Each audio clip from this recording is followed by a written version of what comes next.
Ya, baik, selamat datang kembali di channel Tanya Soal. Di video kali ini kita akan coba bahas soal ujian mandiri di UNES. Dan untuk referensi pembahasan soal, nanti kamu bisa klik link yang sudah kita cantumkan di kolom deskripsi untuk playlist soal-soal ujian mandiri UNES yang lain. Dan terima kasih juga buat kamu yang sudah mensupport channel ini dengan cara like, subscribe, dan juga men-share informasi channel ini kepada teman-teman yang lain. Dan khususnya buat kamu yang sudah join dan bergabung di membership channel kita. Baik, kita bahas soal di video kali ini. Untuk soal yang kita bahas berkaitan dengan pola huruf N, A, O, B, P, C, titik-titik, dan titik-titik. Kalau kita perhatikan dengan jeli, biasanya nampak pola A, B, C-nya itu langsung ya. Ada huruf A, ada huruf B, ada huruf C selang-seling. Maka kita bisa pastikan untuk pola yang selanjutnya ini A, B, C, maka hurufnya adalah huruf D. Kemudian untuk yang pola berikutnya ada N, O, P, dan titik-titik. Kita bisa perhatikan sebenarnya kalau di sekedar mau cepat ya, di pilihan ini akhirannya D, udah otomatis jawabannya adalah di option A, karena tidak ada lagi yang akhirannya huruf D. Tapi apabila kita mau lanjutkan, kita tulis beberapa huruf yang mendekati huruf N ya, mulai dari M, N, O, P, Q, R, huruf N, dilanjutkan dengan O, dilanjutkan dengan P, maka kita bisa pastikan huruf selanjutnya adalah Q. Maka jawabannya adalah QD di option A. Kita lanjutkan ke soal berikut. Jika semua kucing suka susu dan Tom adalah seekor kucing, maka kesimpulan apa yang dapat ditarik?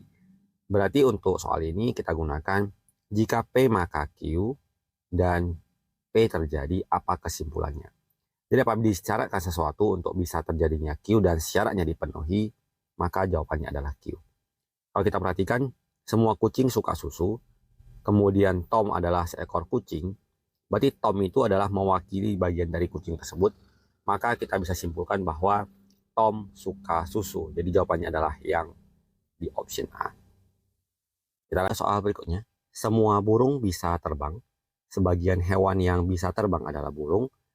Jadi kalau kita coba mengeliminasi jawabannya, semua hewan yang bisa terbang adalah burung, itu tidak sesuai ya, karena hanya sebagian hewan yang bisa terbang, maka sebagian tersebut kita sebut adalah burung, maka ada sebagian lagi yang bukan. Jadi yang di option A tidak sesuai. Sebagian burung adalah hewan yang tidak bisa terbang, salah, karena semua burung bisa terbang. Kemudian C, hewan yang tidak bisa terbang bukanlah burung. Jadi karena semua burung bisa terbang, jadi kalau kita temukan bahwa ada hewan yang tidak bisa terbang, itu pasti sudah bukan burung. Jadi ini masih memungkinkan. Kita lanjutkan di bagian D, sebagian hewan yang bisa terbang bukan burung. Dalam pengambilan kesimpulan, biasanya kalau sebagian A adalah B, kita tidak bisa mengatakan bahwa yang bukan A pasti bukan B. Jadi pola penarikannya kurang sesuai. Semua hewan adalah burung yang bisa terbang. Jadi juga tidak sesuai karena tidak semua hewan ternyata bisa terbang. Jadi kita pilih jawabannya adalah di option C. Kita lanjut soal figural menurut reviewnya. Jadi kalau kita perhatikan pola seperti ini adalah bagaimana kita menginterpretasi gambar yang 3 dimensi menjadi 2 dimensi. Kita bisa memandang benda ini baik dari sisi depan, sisi samping, atas, ataupun mungkin dari sisi belakangnya. Dalam hal ini, yang paling jelas adalah poin dari sisi depan. Kalau kita perhatikan bagian depan, mungkin saya gunakan warna yang berbeda supaya jelas. Di sini ada sebuah kepingan atau sebuah bentuk huruf L siku-siku, kita jumpai di sini. Kemudian karena ada sebuah persegi yang berada di ketinggian yang berbeda, level yang berbeda, maka perseginya muncul di bagian sini. Tapi apabila dia perseginya berada di level yang sama, maka tidak akan tampak batasnya. Jadi poinnya seperti ini. Tapi karena berbeda ketinggian, dia akan muncul sebagai garis yang menghilang atau memisahkan dari bidang-bidang tersebut. Kita lanjutkan lagi, di sini ada sebuah persegi lagi, di sini ada sebuah persegi lagi, maka persegi yang dimaksud adalah yang ini. Maka bentuk penampang atau tampilan dari sisi atas ternyata adalah jawabannya yang di option A. Kita lanjut ke soal berikut. Diagram di bawah ini menunjukkan bentuk kotak bungkus coklat yang tertutup sempurna. Jika kotak tersebut dibuka, maka gambar di bawah ini yang sesuai adalah titik-titik. Dalam menggambarkan jaring-jaring dari sebuah prisma, kita selalu fokus ke bidang alasnya, yaitu dalam hal ini trapesium. Maka kita akan cari gambar yang penampang atau bagian alas dan tutupnya adalah trapesium. Ternyata keempat gambar benar. Kemudian kita lanjutkan bahwa trapesium adalah segi 4, berarti akan ada 4 buah persegi panjang. Persegi panjang pertama, kedua, ketiga yang di samping, dan 4 yang di bawah, yang menyusun gambar-gambar di sampingnya. Kalau kita perhatikan, ini bukan berbentuk persegi panjang, jadi ini sudah pasti salah. Di sini cuma ada 3, ini salah. Ini bukan persegi panjang, jadi jawaban yang persegi panjang yang dimaksud adalah yang gambar B. Kita lanjut ke soal berikutnya. Ada sebuah tabung menjadi sebuah lingkaran, maka ada sebuah balok menjadi titik-titik. Ini adalah perspektif ya, jadi gambar tabung apabila kita pandang dari atas itu akan nampak penampangnya berbentuk sebuah lingkaran. Maka apabila bidang ini kita pandang dari sisi sebelah atas, bagian atasnya akan berbentuk segi 4, maka jawabannya adalah yang di option D. Kita lanjut ke soal berikut. Dalam mengerjakan soal ini ada baiknya kita menghitung terlebih dahulu jumlah bangun persegi kecil warna hitam yang ada di dalam masing-masing kotak.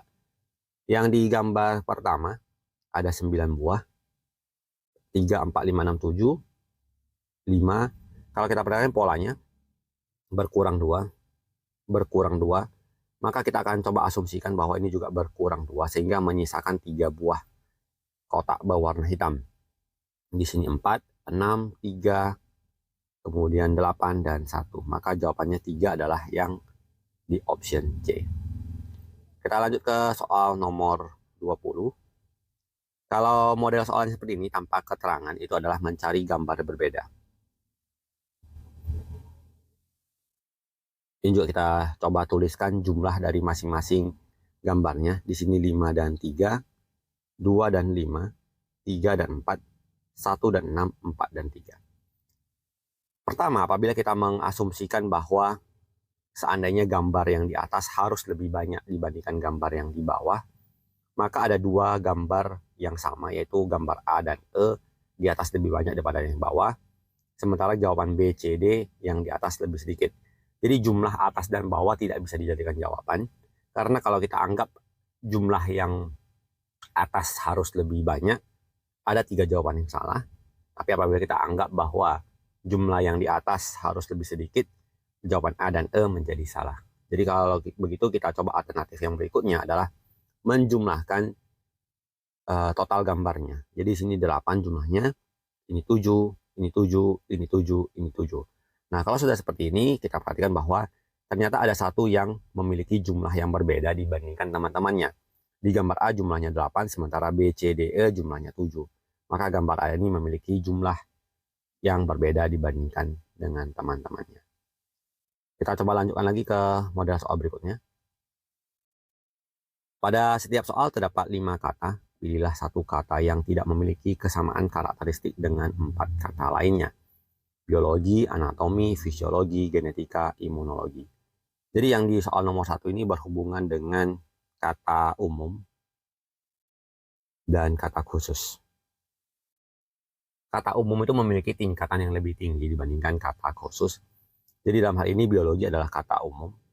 Anatomi, fisiologi, genetika, imunologi adalah kata khusus, yaitu kita bisa simpulkan bahwa jawaban anatomi, fisiologi, genetika, imunologi adalah bagian dari ilmu biologi.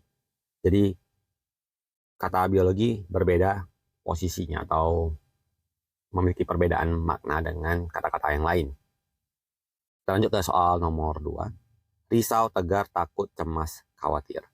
Cemas, khawatir memiliki makna yang hampir sama, risau juga, takut juga.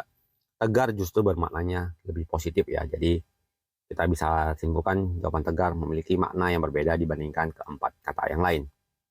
Kita lanjut dengan soal berikut. Villa, bungalow, pendopo, penginapan, dan pesanggerahan.